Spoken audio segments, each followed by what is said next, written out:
I'm Okay. not seeing anything in the streams, but there we go. Yeah, it Cool. should be there now. And So we are live. yes, we are. Cool. So yeah, this is a bit of a impromptu kind of thing again. um, yeah, just to kind of I don't know, speak. It's been quite a hectic time, I guess, in the last week with regards It to has been. It has been. yeah. Yeah. I cool. I see the video quality is quite good as well, actually. So yeah. Well, that's always good, Uh, so people can read the label that you're drinking out of. I wonder if they can. I can't tell if from here. I'm still recovering from PRK, so yeah. So what? Yeah, since why did you get that done? Like, what prompted you to get it done? I had the money, and like especially with lockdown in South Africa going as far as it's gonna go, um, now is as good a time as any to upgrade your body parts, and I've wanted to get this sorted out for a long time. And the longer you wait, the less return on investment you get on it. So I might as well do it now. But yeah, I had PRK, which is photoreactive keratectomy in both eyes. It's not LASIK. It's a different procedure for those of you not in the know. And is it just like a day you like a day patient kind of thing? So you just in and out, or is it? Yeah, it's an outpatient procedure. The whole procedure, it's similar. The objective is similar to LASIK, but the methodology is different. And so different people, it's better to go for LASIK for some people and PRK for others. For me specifically, it was better to go for PRK. Yeah, it's an outpatient procedure. It's like 15-20 minutes. You get all drugged up, and they laser your eyes. It's really weird. You can smell burning hair because Oh you're God. obviously awake through the whole thing. And yeah, at the time it's not that bad, but then like an hour later when the drugs wear off, then you're like, fuck, this is the most horrific pain I've had in my life. It's like somebody stuck onions to sandpaper and then sandpaper onioned your eyes, and it just does not stop. It's unbelievable. Have you had your wisdom teeth removed? I have not actually. Okay. So Um, you can't because that's the most pain I've ever had in my life. I actually read, I can't remember what bio report it was, but apparently people from certain like ethnic subgroups less likely to have issues with like compacted wisdom teeth. So yeah, Okay, I don't that's know interesting. what the deal is with that. I won't go deeper into that, but I couldn't understand the whole journal, so who knows? And are you thankful for stage 4 now of the lockdown? Because you know it's such a big difference from stage 5. Yeah, no, there was zero difference. No, I'm not thankful for it at all. I'm glad I mean, there's on Twitter now, on South African Twitter, there's this whole mob of people who are like, oh, look at all these people from Cape Town running, and I live in Pretoria, and it is similar. Like it's a mob of people running because you have 3 hours to do all your exercise, and I'm just like, I'm sitting there, I'm like, well, what did you think was going to happen when we all get released from prison per se? And it's just, I mean, come on. Yeah, it's quite ridiculous, and I was speaking to my brother and my wife about it as well, and some other family members about just the way that they've run things here regarding here in the UK regarding exercise and that, um, with us being allowed to pretty much exercise at once a day, anytime during the day, and now in South Africa where you've given everybody a 3 hour slot, meaning that everyone's going to be out at that point. So you kind of it defeats the purpose of the social distancing kind of thing if you do that. Exactly. So it's I don't know where they thought that up. Like who came up with that great idea and thought, yeah, this is the way to do it. I don't think it. I mean, I don't think it has so much to do with actual social distancing from the government as it has to do with them being seen to be magnanimous, to give this great overture, this make this great overture, like, oh, we're gonna let you have this, like it's some great privilege for us to be allowed to exercise for like 3 hours a day. It's just, yeah. Yeah, it's pretty stupid in my perspective. I think the lockdown from South Africa's perspective has been pretty stupid. It's been I don't think it's really worked, or there was no really huge need for it. I don't think in the beginning. Like if I compare to the stats and that we've got out here in the UK, so Mm. when we went into lockdown, I think we're getting about what is it? Probably around 1,000 plus new cases a day, and we were in having like tens of deaths a day when we went to lockdown. Um, Right. South Africa hasn't was only getting to that kind of stage now, and you guys have been in lockdown for what, nearly 35 days. Yeah, To pretty get much. 35 days. Yeah. Yeah. So yeah, I don't see why they went into lockdown. Like, what was the purpose? It's um, Um, well, I mean, firstly, yeah, I agree with you. I think the lockdown, at least in its form here, has been fairly ineffective. I mean, the reality is, and this is the brutal reality, the majority of people that need to isolate and social distance are especially people with, given South Africa's horrific prevalence of HIV and TB, they're the biggest people at risk. However, the people with the majority of said infections of those diseases are in lower income classes, and the people in lower income classes find it extremely difficult to socially distance when you live with six people in a four by four iron shack and you live literally hand to mouth. So not only can you not socially distance, but you have to find work somehow because you just don't have the savings to thing. People like myself who have the luxury of building up savings and being able to work remotely, we're the least needing of such measures. So it's kind of like, why are we doing this type thing? But yeah, I don't think they should have done what they did, and I think it's probably horrifically ineffective. And if I had to make my most sort of cynical sort of prediction. I think the reason for the lockdown was the ANC realized, oh crap, this is going to spread through the townships and absolutely ravage our voting block, our biggest voting block. And they also thought, well, we can't enact the national democratic revolution anymore because the born frees don't care about it. So let's just blame this whole corona thing, shut down our economy until it ravages our economy, and then we can enact the national democratic revolution. And the beauty of it is that there's no counterfactual. Like we can never say if they didn't do this that it wouldn't have been worse. They'll always be like, oh well, if we didn't do it, it would have been worse. So yeah, that's my sort of mass take on the whole corona situation. yeah, I think that's what's coming to the forefront recently, or like in the last couple of days, is just how bad this is for the economy of South Africa. Like the lockdown itself and the health perspective now is being outweighed by the economics of it. With yeah, if you just see and look on Twitter and all that kind of stuff, but the amount of businesses and that are saying they have to close, and the amount of people saying yeah they're out of work and that. So I think it's getting to that point now. I Mm, think a few other people have alluded to it. I know Gareth Cliff sent out a letter, a little podcast, and that we addressed Cyril Ramaphosa, and yeah, a few others have spoken out, like Ramon and all the like, against it. Um, but yeah, I mm. definitely think that the economic side of things is yeah starting to pile up. I think yeah, I think which article was it that they said that it's a good scenario would be if unemployed. There's only 3 million people that are become unemployed from this. Like that's a good scenario for South Africa. Yeah. With a bad scenario looking at like 7 million people unemployed.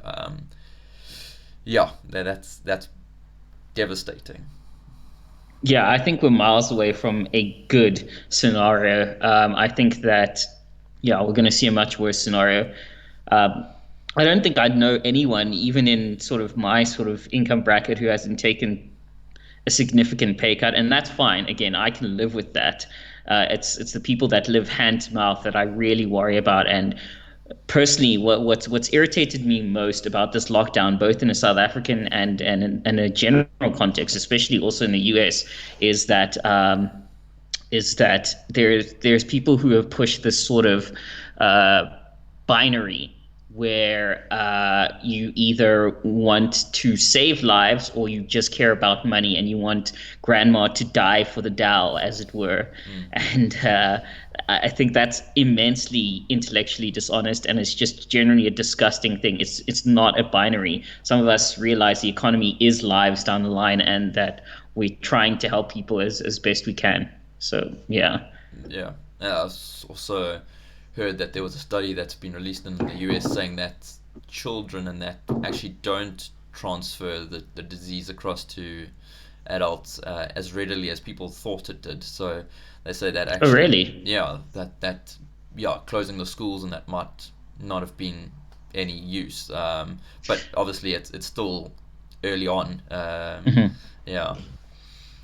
Well, speaking of the US, it's a I am something of a US politics aficionado here, as one can be without actually being American. And I think it's really interesting because, as you may or may not have heard, there's a few states that are now looking at opening up because they have the whole federal system, and Donnie from Queens has sort of handed the power down to the governors and said, okay, you handle it, you can open up if you want to open up.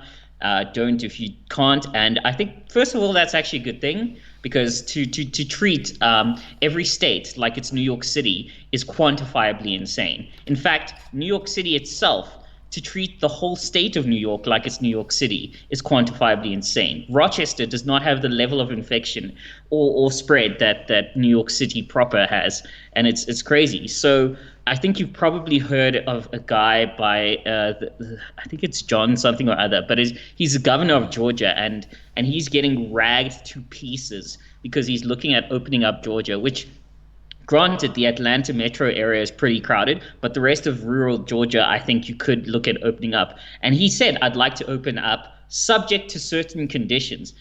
Nobody bothered to read what those conditions are. They're pretty stringent. If you actually look at them, they're pretty stringent. Like you have to allow people to work outside. Restaurants have to be basically put tables outside in parking lots, socially distanced.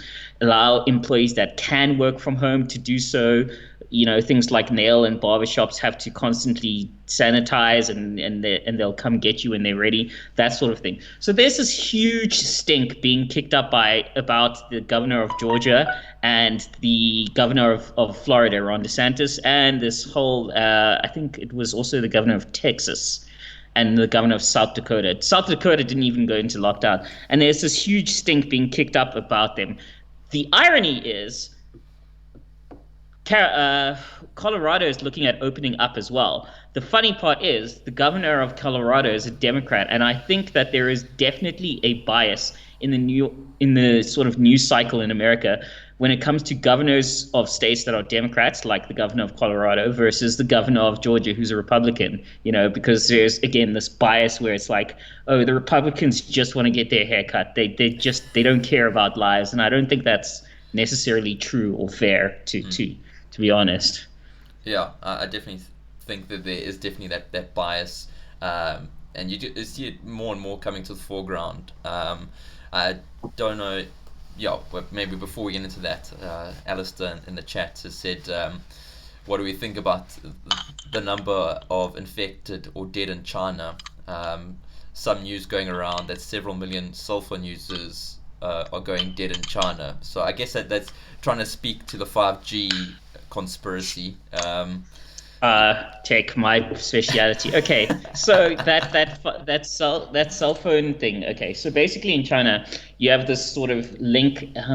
It's like RICO on steroids. Like if your cell phone number goes dead, it means your ID number basically doesn't exist. Like you're wiped from existence.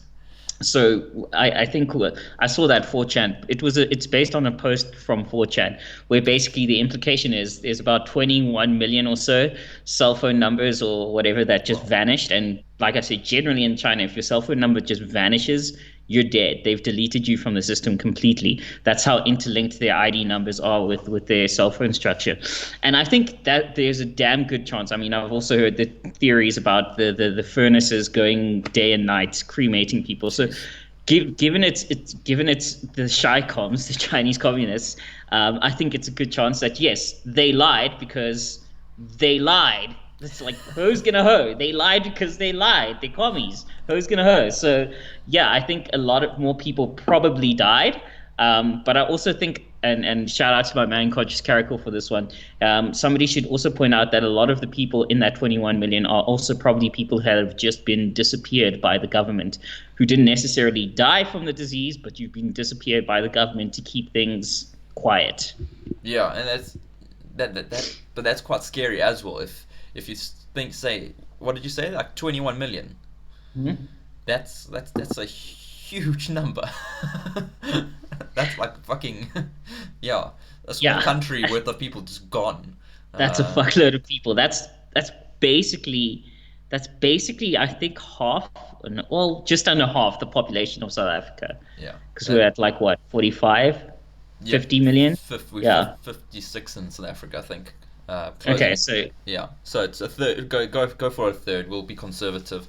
yeah, so Um, it's about a third of the population of South Africa gone. fuck. Boom. Oof, That that's is fucking scary. that is mad. But yeah, like you say, China's gonna China, so it's very possible that they have been hiding out, and yeah, obviously, uh, if you look at like the World Health Organization as well, it seems like they're also like on the side of China whenever it comes to these things.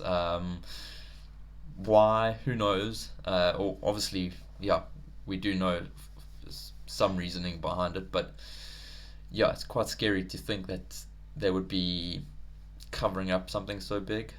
Um, Yeah, it is pretty horrific, and I think this is going to be a mark that is not easily erased from the World Health Organization. I don't totally blame the US for defunding them after all the shit that they've put the world through, basically simping for the CCP.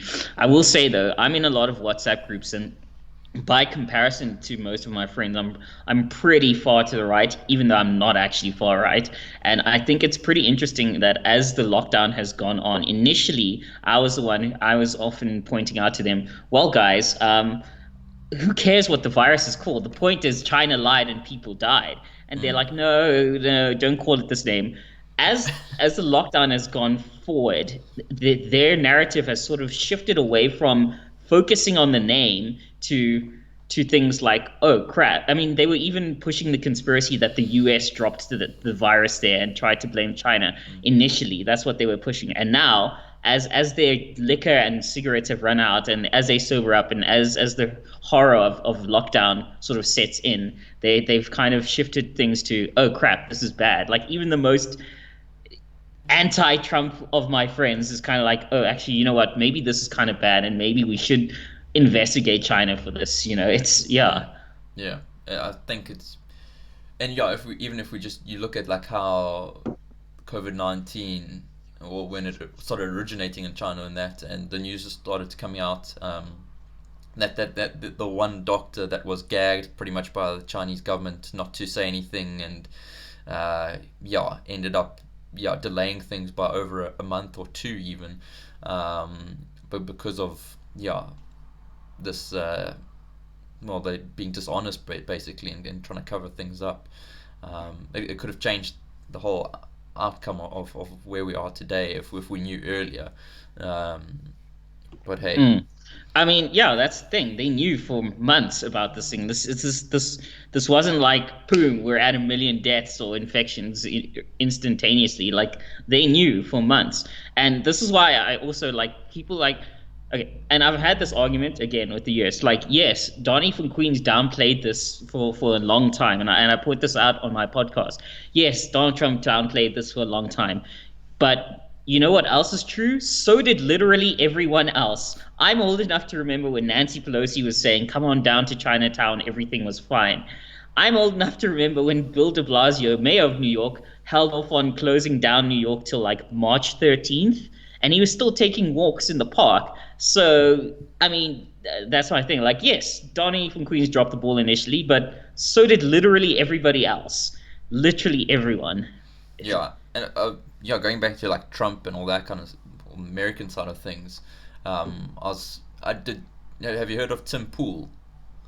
Of course, yes. Yeah, I was listening to him on Joe Rogan earlier in the week. Really good podcast.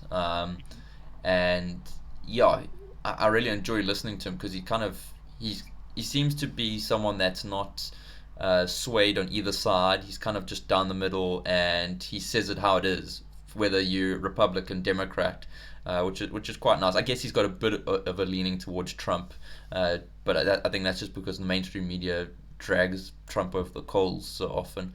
Um, Yeah. but I saw like one of his tweets, and that was about how they were the mainstream media outlets were kind of um, cropping and editing words and that Trump was saying and making their own little sound bites and that. And I was like, I can't believe people are doing this. Like, to like, yeah, Openly, like yeah, on major networks. That's the yeah, thing. Like openly on major networks. I'm like, whoa, guys.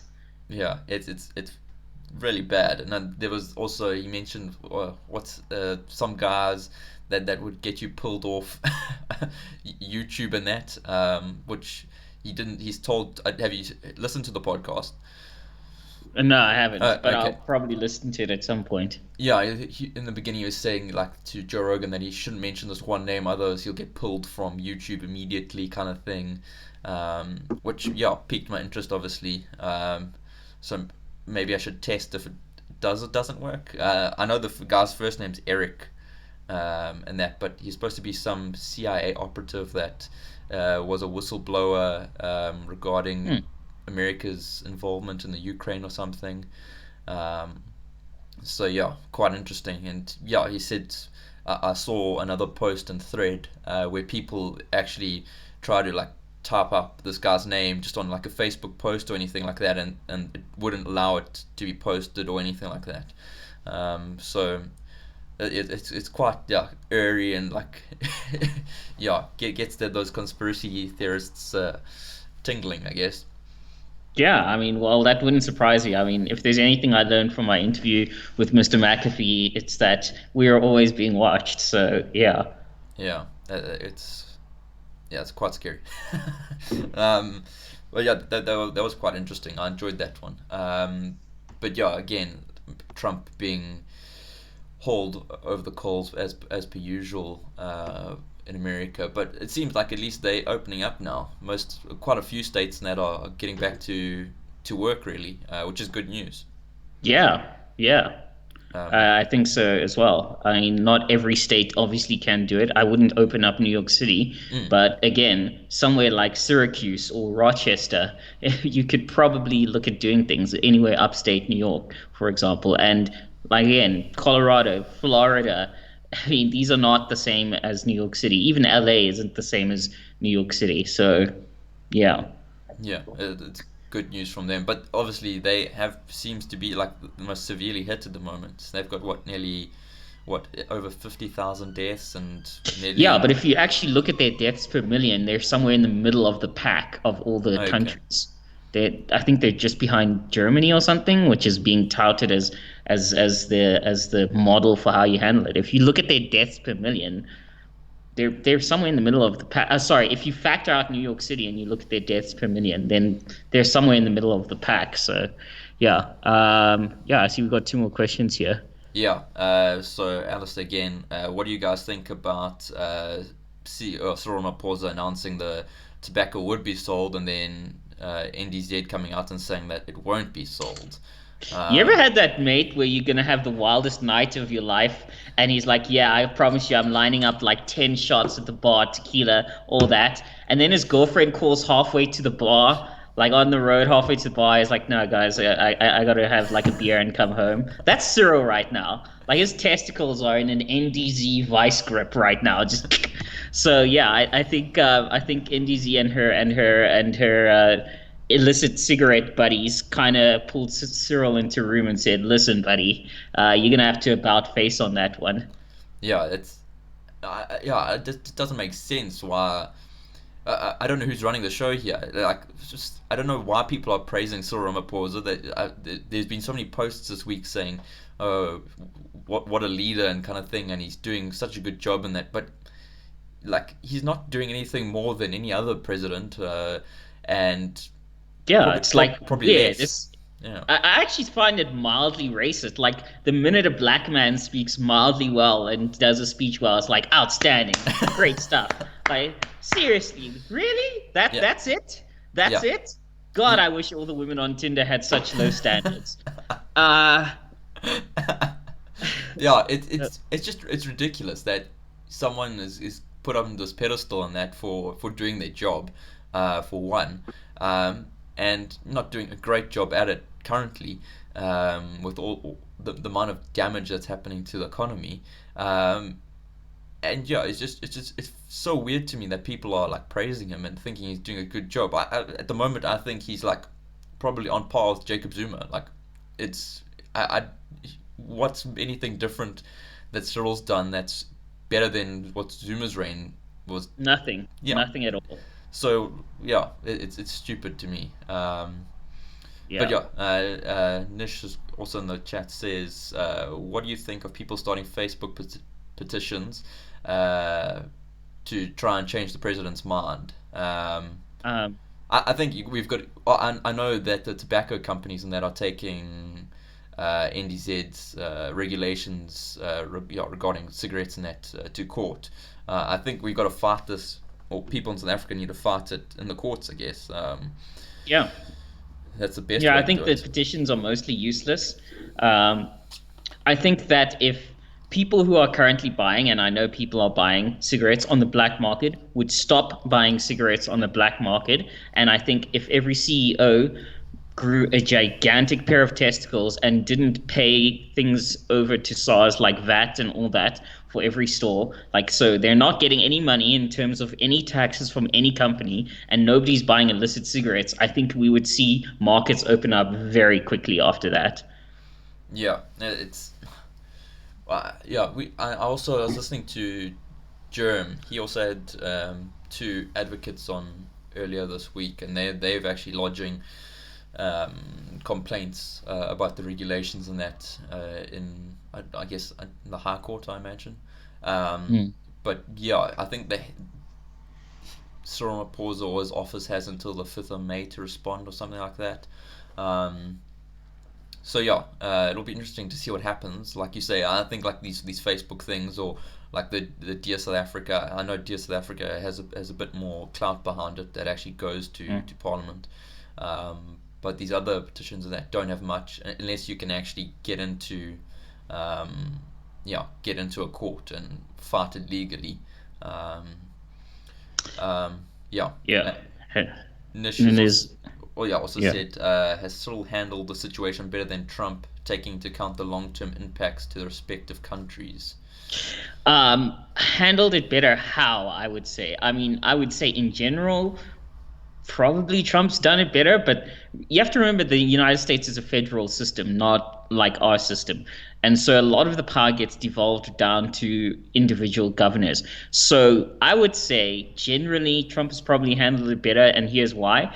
Yeah, he said a lot of dumb stuff, even though the media takes him out of context and makes it worse. He is his own worst enemy and says dumb stuff. Like I agree. When they say when on his epitaph, on his tombstone, they'll say Donald Trump, 45th president of the United States. He said a lot of dumb stuff. Okay, sure, sure, totally Donnie from Queens.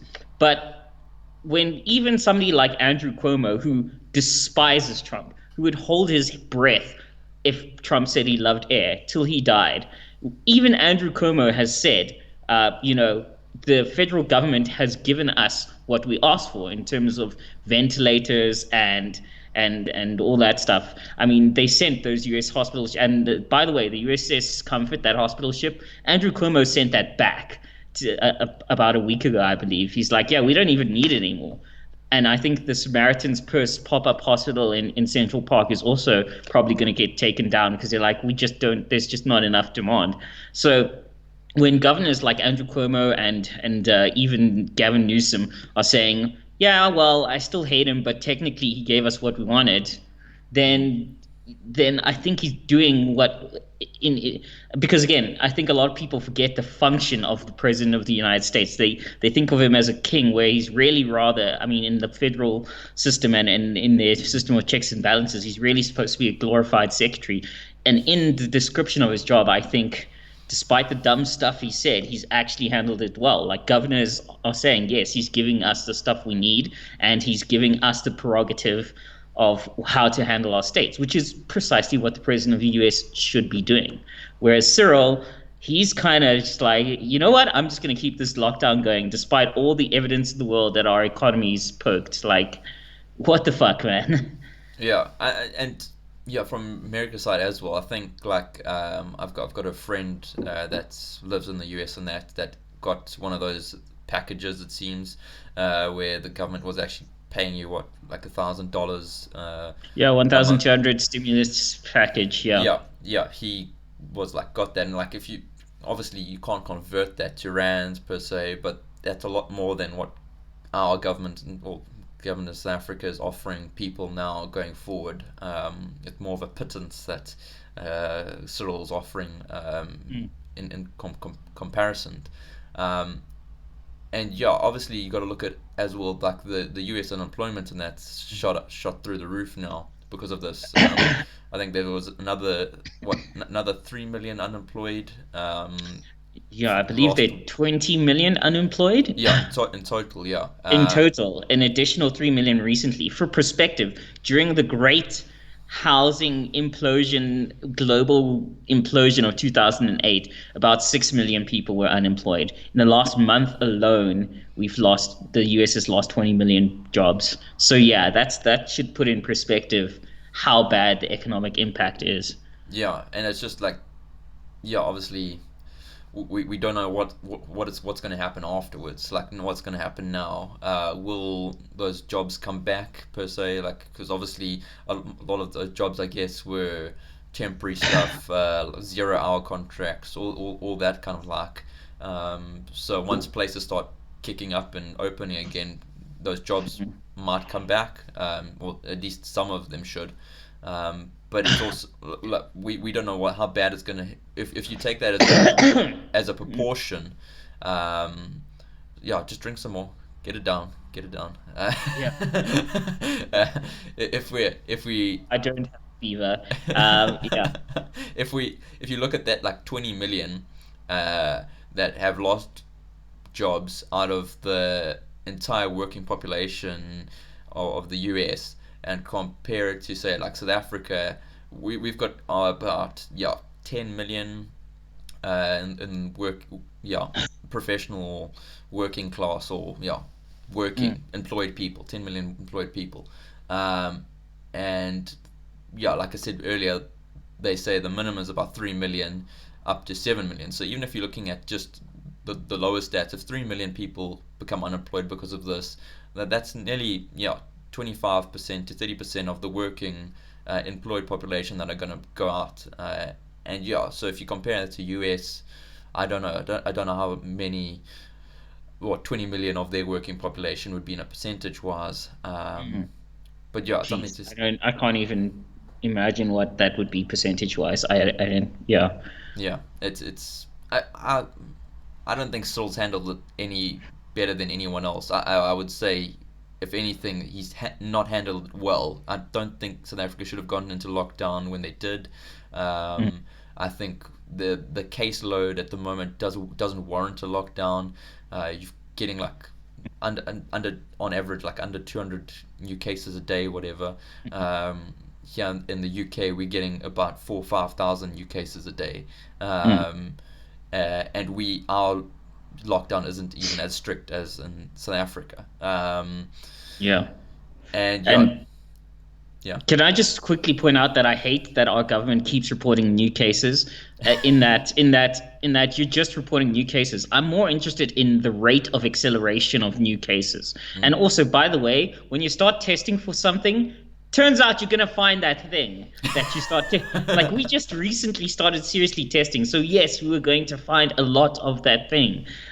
It doesn't. So I'm more so people are sort of concerned with the speed. I'm more concerned with the rate of acceleration, if I can put it in a Mm, mm. physics problem sort of context. But then, Yeah. as well, obviously, the testing in South Africa has been pretty limited at the moment. It seems like then there's not been a many tests per day. Like over here, we yesterday there was 90,000 people tested. We're closing in on 1 million people tested in the UK.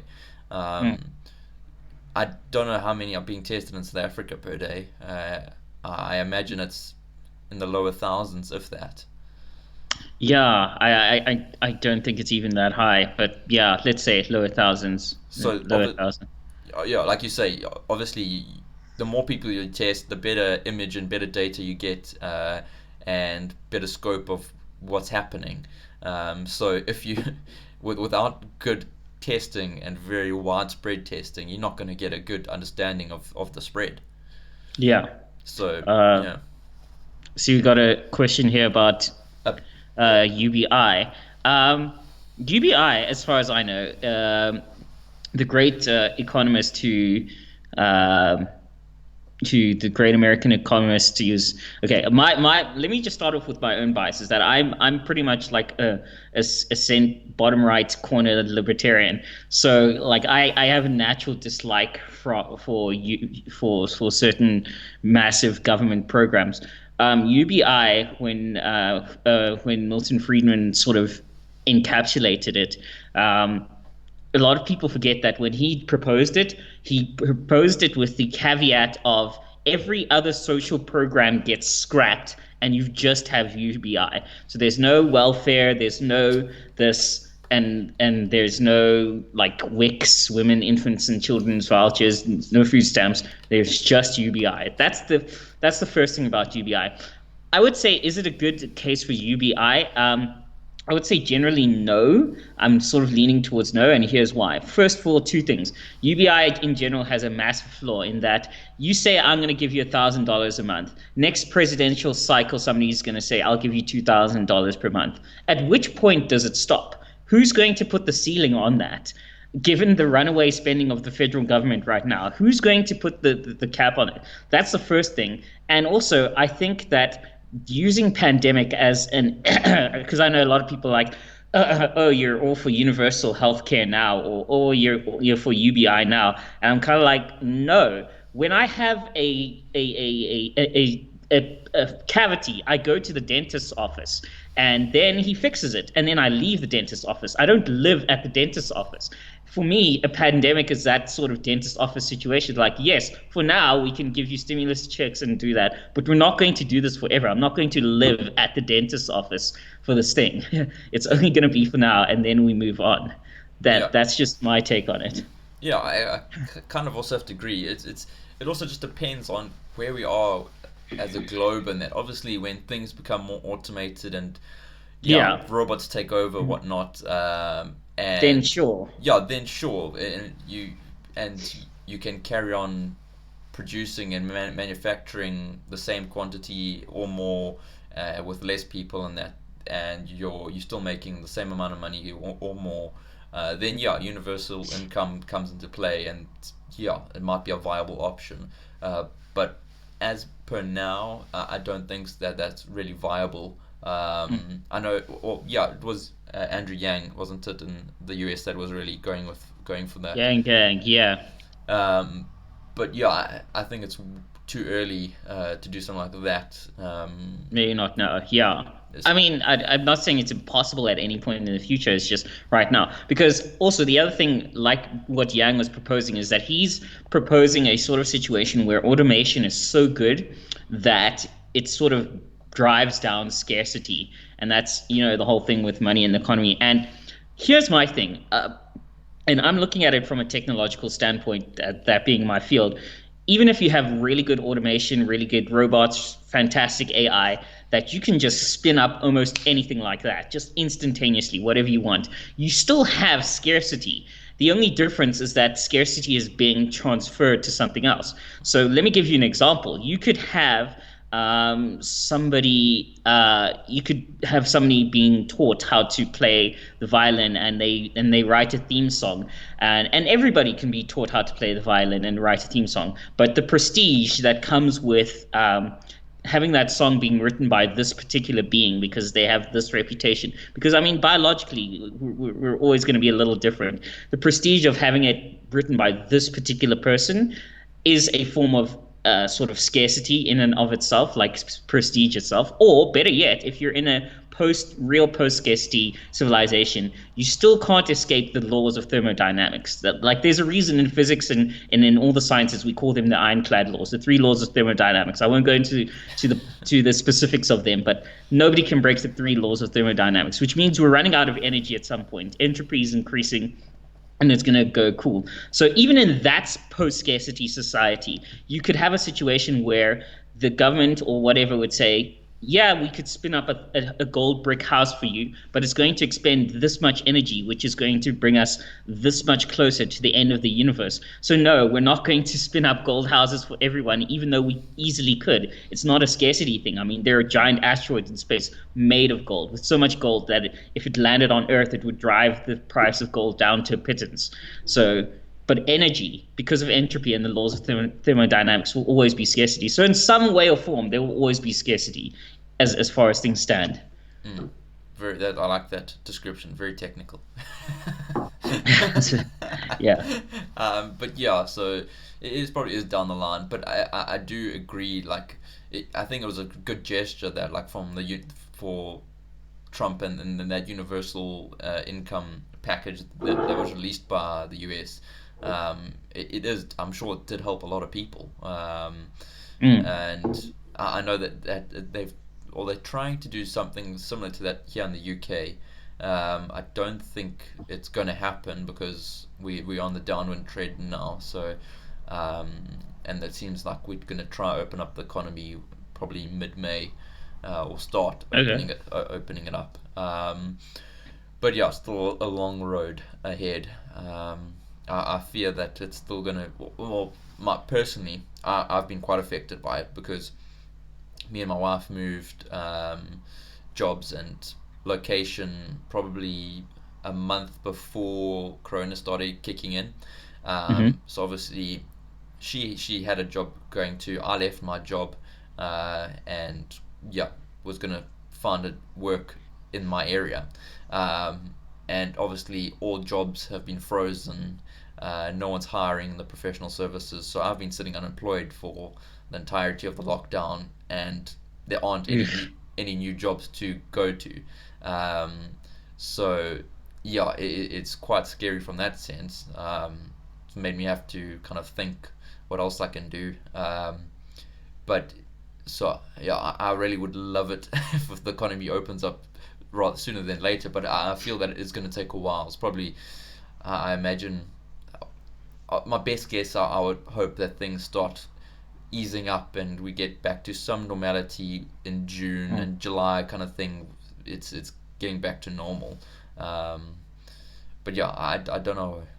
I guess no one knows the timeline of this.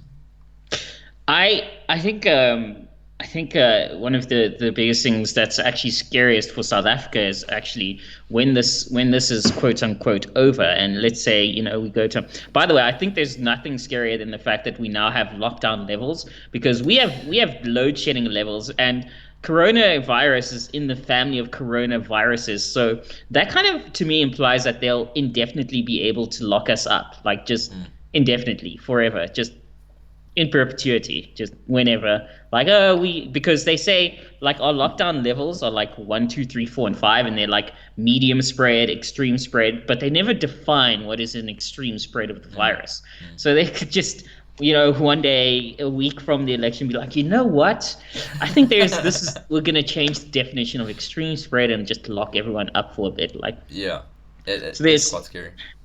it's scary and economically, like I said, there's not a lot of job. It's probably even worse here. I cannot begin to imagine how bad it's going to be when tons of people who sort of live just above the line or live hand to mouth are either sacked or their buildings or sorry, their businesses just that they work for just crumble, especially now with this patently racist BEE thing where Mm, they're only giving business relief, however little it is, to enough what they consider BE compliant enough companies, as if black people don't work for those companies that are white owned. But yeah, sure, go ahead and screw over your own people again. yeah, I think that's yeah. You're hitting the point there that I think the ANC is kind of manipulating this pandemic to kind of suit their needs, and just kind of drive home anything that they want to put into play, kind of thing. Obviously, who one of the ministers said that this was going to be this pandemic and all this was going to be a good thing for the NHI, a good reason to have NHI. Like, is delusional. Yeah, and speaking of the levels on that, I don't know if you heard NDZ when she was explaining the regulations the other night, was saying that we're going from it's level 4, and then she mentioned level 7, or stage 7, and yeah, Whoa. she just passed that bar. But yeah, I have to agree with you and say that, yeah, I think this is definitely the ANC are using this as a platform to, yeah, drive home some of their ideologies even more, and probably put South Africa into a more communist socialist state than it was pre-pandemic. Right. Yeah. I mean, as I say, never let a good crisis go to waste, and the ANC certainly aren't letting this crisis, quote unquote, go to waste.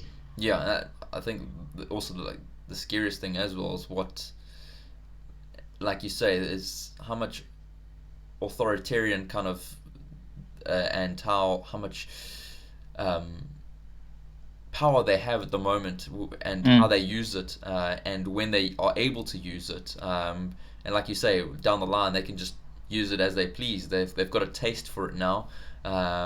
They've got the excuse to use, so they can just play that card whenever they need to cash in something, and everyone else has to just sit back and pretty much get screwed. Um, but yeah, I wonder if there's anything that ordinary people can do. Um, I I've my ups and downs with Jerm's Twitter stream, but he's right in that they can't arrest us all. Like simple civil disobedience would just like if we all just started. I know it's a scary sort of prospect because you don't want to be the one that gets arrested, obviously. But like if we all just started going to work or started walking around or especially in the suburbs because I live in a very nice suburb of Pretoria and I mean, they've deployed the army, but they haven't deployed the army where I am because, as dumb as the ANC is, they understand optics. It's going to be a really shitty look for soldiers to be patrolling the lovely manicured lawns of Pretoria East, where much of their tax base comes from in terms of Pretoria. So, yeah, I think that if people, especially from my sort of income group, who's just like, you know what, fuck it, I'm just gonna go out. I'm just gonna civilly disobey. And and if businesses started opening, like they can't shut down every bar, Mm. pub, restaurant, every like they just can't. It's simple civil disobedience is I mean the other option would be armed insurrection, which I'm not super in favor of. I mean I have no doubt we could win, but I don't think people understand that getting shot hurts a lot. So yeah. Yeah, it either hurts a lot or you die. So Yeah, it, I mean that's a common misconception when it comes to firearms. I mean, people think if you're wearing, as they call it, a bulletproof vest. I hate it when they call it that. It's body armor. Like you get hit by a bullet and it's like, oh, I'm fine. But no, like a lot of the times, even if you hit by very small arms fire and you're wearing good quality body armor, what it actually does is it disperses obviously the force of the bullet when it comes in. But a lot of the time, you're gonna have bruises, welts. A lot of people end up getting knocked out or winded and laying on the floor. That's why if you see videos or movies where it's fairly realistic military stuff, they lay the person down and they're checking for injuries because a lot of time if you're knocked down, you're probably just fine. You just got mm, the wind knocked out of you. So yeah, yeah, and I think there was also saw something from in Malawi that some of the people also challenged some of the regulations happening there, that the president was going to put in place, and the people won, yeah. twice. So it is possible. It's just, yeah, getting the right people to hear you out, and getting hopefully a judge that isn't, yeah, compromised. I guess. Um, so yeah, there are some avenues one could go down to, yeah, try and battle against the Yeah, regime. well, I mean, over here, people are starting to crowdfund legal sort of challenges for this whole thing. And I think that's, again, aside from general civil disobedience, people crowdfunding legal. And I know it's difficult to say that at this point because, well, geez, we're not exactly swimming in cash, but Yeah. we'll be even more cash strapped as this goes on. So if we can, I would say if you can, whoever like just donate some small amount of money to, I think I have to check on Twitter, but I think I saw one or two major legal firms pushing this thing to challenge this. So I would say, yeah, that's the other avenue where we challenge them in court. Like this is bullshit. Mm. So, Yeah. Yeah. Yeah. Once again, I think the legal route is probably the best way to do it. Um, or on a lighter side, the irony of Workers' Day being a public holiday today, and the chance that millions of people are going to be going without work or unemployed after this. well, I mean, this week we had Workers' Day, and a couple of days ago we had our Freedom Day. So, Yes. Yeah. yeah, it's weirdly ironic. Yeah. And not in a good sense. No, it's sort of like a biting, bitter, sort of sarcastic sort of, yeah. So how are you spending your weekend then, with your 3 hours of freedom allowed in the morning now? Well, I mean, I cycled this morning to drop off some stuff, some recycling and things. There were a lot of people, which is to be expected when Yes. literally everyone is only allowed out at this. Yeah. It's just Godforsaken time. uh, and props to people because people were running around with masks and gloves and they were trying to avoid each other. Mm. But realistically, if we are all out, again, props. I appreciate you people trying to avoid each other, still trying to social distance, but literally everybody's out right now. Social distancing is not possible. Yeah, it It's isn't. just No. And then, so what else are you doing for the rest of the day? probably listening to some more ebooks. I'm trying to avoid still stressing my eyes after my Mm. surgery. Listening to some more ebooks, Marcus Aurelius's Meditations, Oh, and beyond that, yeah, just chilling mostly. Yeah. sounds good. Well, yeah, I think we can wrap it there. We've been going for nearly an hour. Um, Wow. and yeah, time flies, when you're having fun. Yeah. Um, but yeah, I'm gonna try do these a bit more often. So yeah, kind of a summarize or summary of the week. That was kind of my thought for this. Kind of have a guest every Friday or something and look at the news for the past week.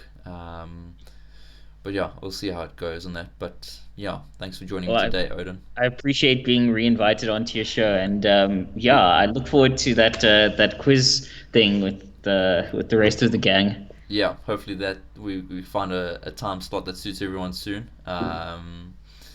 But yeah, we'll figure it out. 100%, man. Stay safe out there.